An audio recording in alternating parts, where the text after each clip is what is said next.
All right, hello everybody. My name is Zack Williams, and I am the manager of programming and an international student advisor here at Green River College.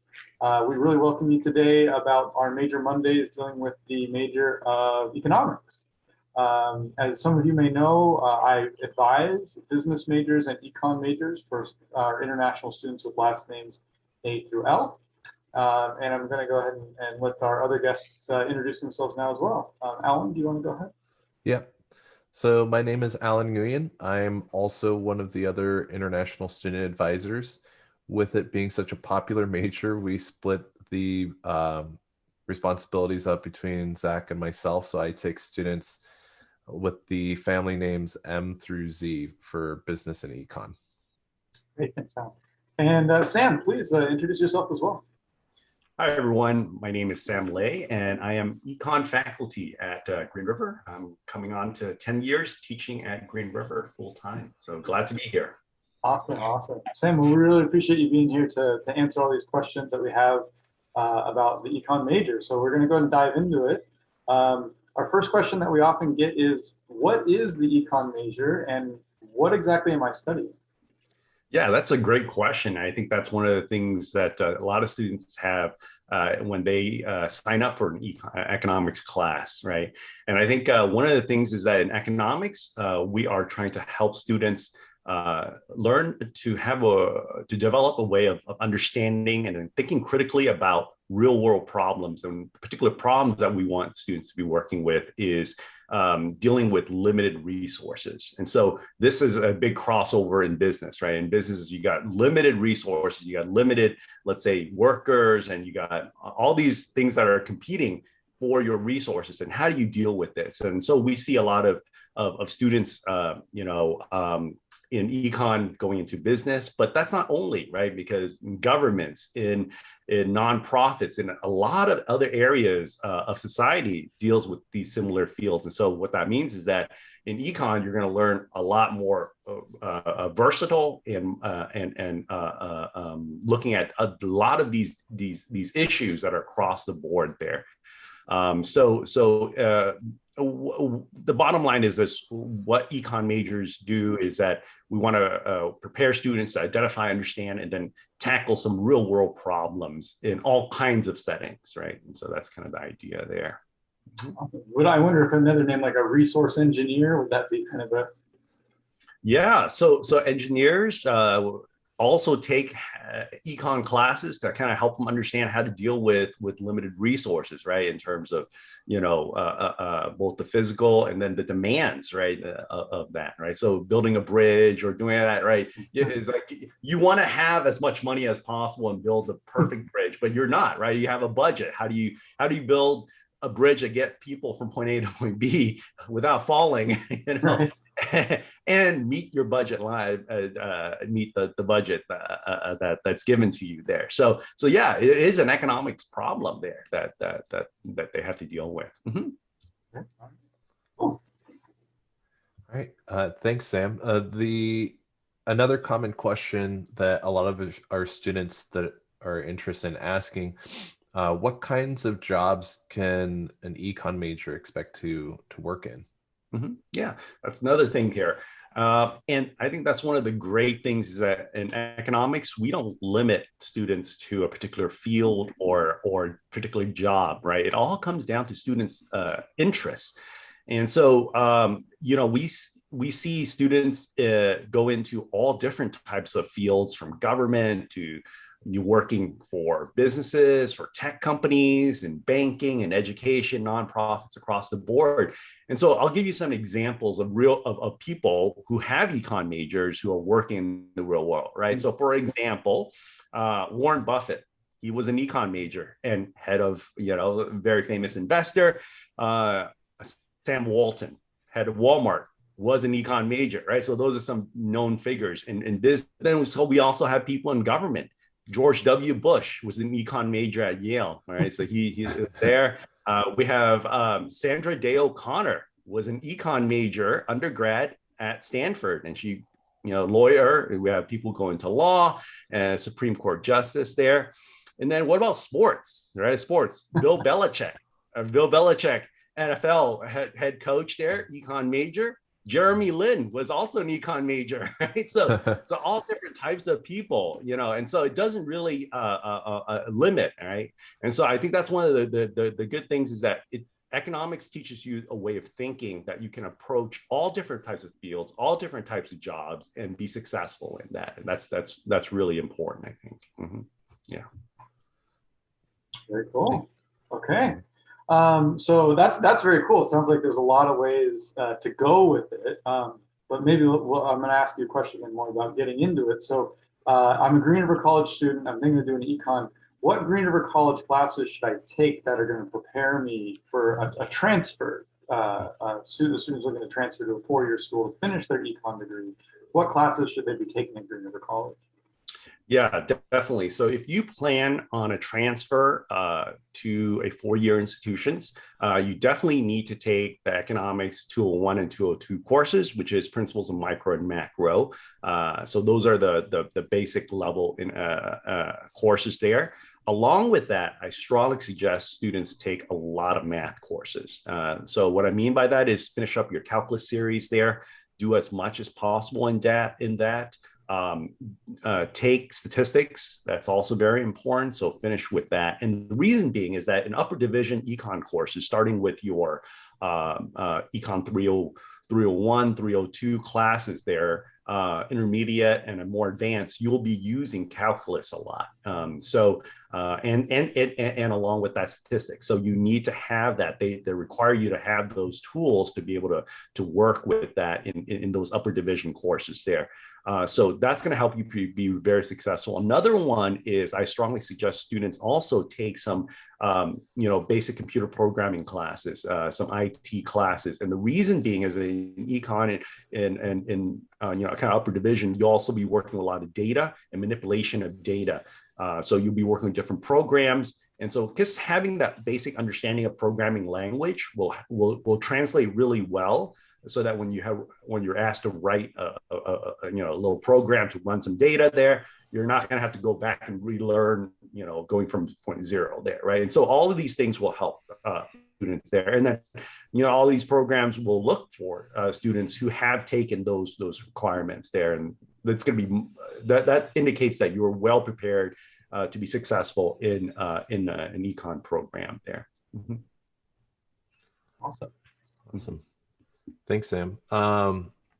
Another great question that some of our students ask is, could you take the time to explain about some of the specializations within the econ major that some students hear about?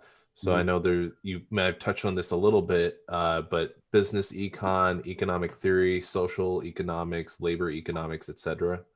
Yeah. So econ basically breaks down to mainly 2 to 3 major fields. The third field is, I'll explain it. So the 2 major ones are macroeconomics and microeconomics. So that's the 200, 201, 202 courses there. All the subfields are built upon these, right? And the third one is econometrics. So econometrics is learning the tools to analyze data in micro and macroeconomics there, right? And so you're going to be basically taking those classes over and over and over again, starting the principles and then the intermediate and the advanced classes there. And then once you have taken those are foundational. Depending upon where you go and depending upon the professors there, each professor will have their own kind of the specialty. So you'll have some people who are in labor economics, some people are in game theory, there's some people are in business there, finance, all right, and they will offer specific classes that are in their fields there. And so you can take those classes there and learn more in that. Some schools might have enough people who offer enough classes to give you kind of a specialization in that. It's a little bit rare from what I see for undergrad. It's more for graduate, definitely in graduate programs, you would be required to do that. But in undergrad, you can take a lot more classes in one field if that sparks your interest there. And so the idea is it gives you a well-rounded enough to see all these things and then focus on some of these things later on. So for example, myself, when I was in an undergrad econ major at University of California, Irvine, one of the classes I really enjoyed was taking a game theory class, and that was taught by a microeconomics professor there, and his focus was on game theory, and so he taught kind of specialized class in that. And so that was an example of something that you can focus on there. Mm-hmm. Yeah. Awesome. Yeah, that's really good advice. Kind of following up on that a little bit, can you recommend schools like in Washington State, or are there maybe schools even outside of Washington State that you think have good econ programs? Maybe they're kind of affordable schools, or maybe they have some of the specializations that you're thinking about? Yeah, definitely. So let's start with schools in Washington State. So the famous one is UW. I went there for grad school. So they're really good. They're a strong program. They're nationally ranked pretty high, 35th in the nation, right, in econ. So a very, very strong program there. You got enough professors that offer a different variety of classes there. And so that's kind of the top. I think if you want to stay in the Northwest area, and if you have the grades, I definitely would recommend UW. WSU, Washington State University, is also a good program. They're not as highly ranked as UW, but they definitely also offer pretty good. They're 78th in the nation there. Oregon, University of Oregon is about 59th, and then Oregon State University is 90th. And so all these schools are good. I think most of the big schools have enough, a big econ department where they have a lot of faculty that can offer you, kind of the wide variety and also teach the basics there. If you go to a smaller school, you might not be in they might not have a large econ department. And so then, depending upon the instructor or the professors there, the offerings might be a little bit more limited there. And so looking at that, the UC schools are all have pretty strong programs in econ, right? So if you want to go down to California, University of California systems there is pretty good there on there. Mm-hmm. Yeah. Really good suggestions. Mm-hmm. Quick plug, go Cougs, but yeah. I was gonna say that the flag in the background might tip people off, but yeah. that's what Alan's recommendation will be. Yeah. On a more personal note, one last question. So why did you decide to study economics, and why did you decide to teach economics? Yeah. Okay. Yeah. So my exposure to economics started in high school when I was basically kind of running start student. I think I was in my junior year. So I was in like 11th grade. I took my first econ class, and it was a summer class down in California. And I took, micro and macro as a running start student there. Enjoyed it. I just found it just clicked with me. I guess it's because I'm a little bit more analytical. I enjoy math, but I don't enjoy math enough to just do theory. I want to see it applied.